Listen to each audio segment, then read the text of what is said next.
জীবনে এই প্রথমবার মধ্যরাতে এয়ারপোর্টে চলে গেলাম, তারপরেও প্লেনে উঠতে পারলাম না। এই ঘটনাটা ঘটেছিল যখন আমি প্রথমবার দুবাই যাচ্ছিলাম। সো ওই ভিডিওটাই আজকে আমি আপনাদের সাথে শেয়ার করছি। Getting ready for airport, so I'm going to wear this two-piece.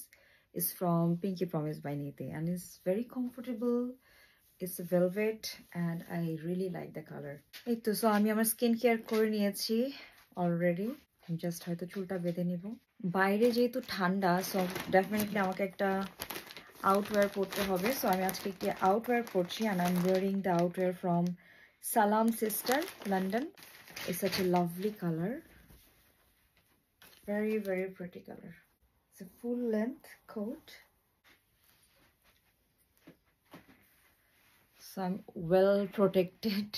And I'm wearing my glasses and I'm good to go. And I'm wearing these shoes. It's from Adidas and I got this as a gift on my birthday. So I'm wearing my birthday gift thanks to Sohani Apu, though it's a little loose.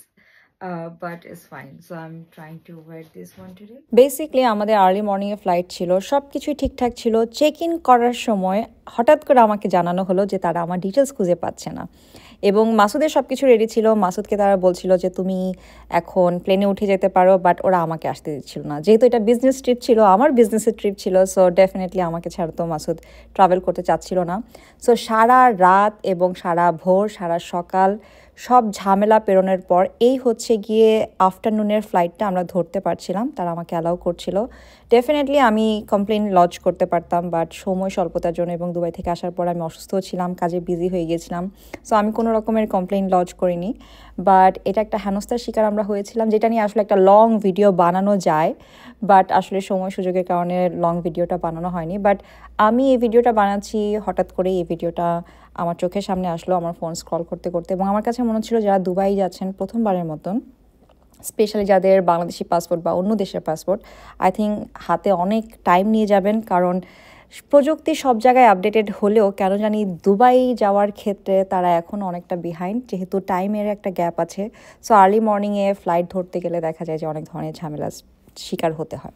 আসলে দুইজন মানুষকে ধন্যবাদ না দিলেই নয়। একজন হচ্ছে রনি ভাই, আরেকজন হচ্ছেন হিলসাইড ট্রাভেলসের হেলাল ভাই। যেহেতু ভোরবেলা ছিল, সব কিছু বন্ধ ছিল এবং আমি এয়ারপোর্টের ভেতরে ছিলাম, আমি কিছুই করতে পারছিলাম না।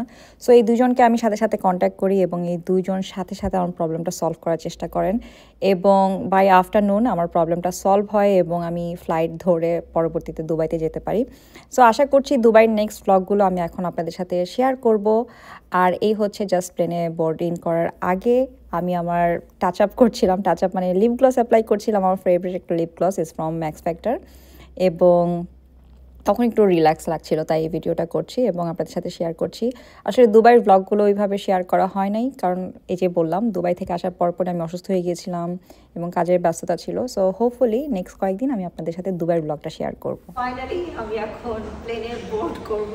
সো এই হচ্ছে আমার outfit check, Pinky Promise by Niti, এবং এটা হচ্ছে Salaam Sisters this oversized jacket. And the best part is I got so many compliments after coming to the airport because of this overcoat. I really loved it. It's very comfortable, yet very warm and very cozy. So finally I'm getting inside the plane.